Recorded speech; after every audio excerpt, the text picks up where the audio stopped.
Hello dear students, welcome to my channel. इस video में हम क्वेश्चन नंबर 3 को सॉल्व करेंगे और यह है एक्सरसाइज 8.1 से क्लास 10 की किताब से NCERT मैथमेटिक्स, और इसका नाम है इंट्रोडक्शन टू ट्रिग्नोमेट्री। इसमें हमें गिवन दिया हुआ है क्वेश्चन नंबर 1 के अंदर साइन ऑफ एंगल ए जो है वो 3/4 के बराबर है। ठीक, तो जब भी हमें इस तरह के सवाल होते हैं तो हम कोशिश ये करते हैं कि जो ट्राइंगल है इसके ज़रिए से हम उसके साइड्स पता करें, इस गिवन जो भी कंडीशन दी हुई है। ठीक है, और उसके बाद हम कॉस ए और tan a की बात करते हैं। ठीक है, तो मैं क्या करूँगा, ये जो मुझे गिवन दिया हुआ है साइन ऑफ एंगल ए 3/4, ठीक है, अगर मैं देखूँ इसके हिसाब से तो साइन थीटा जो होता है वो होता है परपेंडिकुलर अपन हाइपोटेन्यूज के बराबर। ठीक है, तो परपेंडिकुलर अपन हाइपोटेन्यूज, यहाँ अगर हम देखें साइन ऑफ एंगल ए यानी थीटा हमारा इस वक्त यहाँ पर है। ठीक है, तो थीटा के सामने वाली जस्ट ऑपोजिट साइड जो होती है वही हमारी परपेंडिकुलर होती है, और थीटा के जस्ट एडजेसेंट में जो साइड होती है उसी को हम कहते हैं बेस, और 90 डिग्री के सामने वाला साइड हमेशा हाइपोटेन्यूज कहलाता है, और यही लार्जेस्ट साइड भी होती है। तो इसमें इसके हिसाब से पता चलता है, यानी परपेंडिकुलर यहाँ अगर हम देखें तो BC है, हाइपोटेन्यूज हमारा AC है।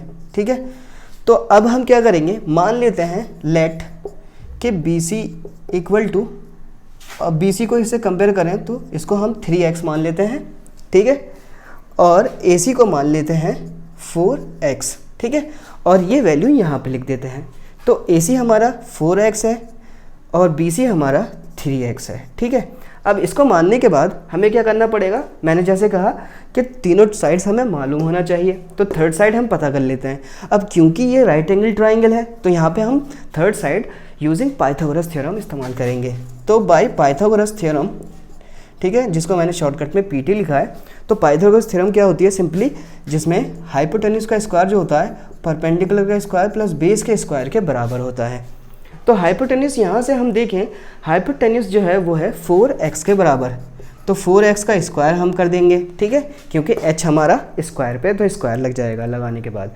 परपेंडिकुलर यहाँ से देखें हम 3x है और परपेंडिकुलर के स्क्वायर भी है तो स्क्वायर लगा देते हैं। ठीक है, तो बेस हमें मालूम नहीं है तो बेस को हम यहाँ पे हम मान लेते हैं कि अभी AB हमें मालूम नहीं है जो कि बेस है इस वक्त। तो इसको हम ओपन करते हैं, तो ओपन करने का तरीका क्या है, 4x ये दोनों पे ही स्क्वायर है, इसका मतलब क्या है 4 पर भी स्क्वायर है तो 4 4 से 16 होता है, x पे भी स्क्वायर है तो x स्क्वायर हो जाएगा। वही चीज़ यहाँ पे देखी जाए तो वो इस तरीके से हो जाएगा, और a भी हमें मालूम नहीं है। अब यहाँ पे क्या है, यहाँ पे इसको जब मैं ट्रांसपोज करूँगा तो ये माइनस में आ जाएगा, -9x square equal to AB का स्क्वायर। ठीक है, अब यहाँ से मैं क्या देख सकता हूँ, ये जो है ये पूरा मान लो ये y के बराबर है, ये पूरी वैल्यू मैंने मान ली, क्योंकि लाइक टर्म्स के ये लाइक टर्म्स हैं, और लाइक टर्म्स क्या होते हैं, ऐड भी हो सकते हैं माइनस भी हो सकते हैं। तो इसका मतलब क्या है 16, देखिए इसका कोफिशिएंट भी x स्क्वायर है और इसका कोफिशिएंट भी x स्क्वायर है, इसका मतलब लाइक टर्म्स है ये। तो लाइक टर्म्स में क्या होता है, सीधे हम जो नंबर्स होते हैं इनके, यानी 16 है यहाँ पे 9 है, तो 16 में से 9 जाएंगे तो कितने बचेंगे 7, और इनके साथ जो कोफिशिएंट होता है वो ऐसे लिख देते हैं। ठीक है, तो वेरिएबल की कहानी ऐसी होती है, ये 7th क्लास की बात है। तो किसके बराबर हो गया, ये AB स्क्वायर के बराबर हो गया। अब क्या होगा, यहाँ से जब मैं स्क्वायर को ट्रांसपोज करूँगा तो ये यहाँ स्क्वायर रूट बन जाएगा।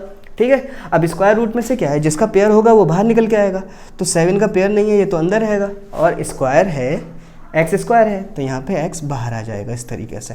तो हमें AB की वैल्यू मालूम चल चुकी है जो कि है √7x। ठीक है, अब क्या करते हैं, अब हम पता करेंगे cos A कितना होगा, tan A कितना होगा। ठीक है, तो cos A बताते हैं पहले हम, cos ऑफ एंगल A, और cos क्या होता है, cos थीटा हमारा बेस अपॉन हाइपोटेन्यूज के बराबर होता है, बेस अपॉन हाइपोटेन्यूज। ठीक है, तो यहाँ देखें हम, तो cos A मतलब बेस ये है हमारा, और हाइपोटेन्यूज क्या है ये 4x, तो √7x हमारा बेस है, √7x, अब हाइपोटेन्यूज है हमारा 4x। तो यहाँ पे क्या होगा, ये x है तो सेम चीज़ जो होती है डिवीजन में कैंसिल आउट हो जाती है। ठीक है, बचा क्या हमारा, तो cos ऑफ एंगल A हमारा बचा √7/4। ठीक है, अब हम बताएंगे tan ऑफ एंगल A यानी tan थीटा, इसके एतबार से क्या होगा परपेंडिकुलर अपन बेस के बराबर होगा, तो tan A equal to perpendicular upon base होता है। अगर मैं यहाँ देखूँ परपेंडिकुलर है ये, थीटा के सामने वाली साइड हमारी परपेंडिकुलर होती है जो कि 3x है, 3x, और बेस हमारा √7 अभी हमने फाइंड किया था, तो x से x कैंसिल आउट हो जाएगा और यहाँ पे क्या बचेगा 3/√7, यानी tan थीटा हमारा आ चुका है, यानी tan ऑफ एंगल ए 3/√7 और cos ए √7/4। ठीक है, यही हमें मालूम करना था।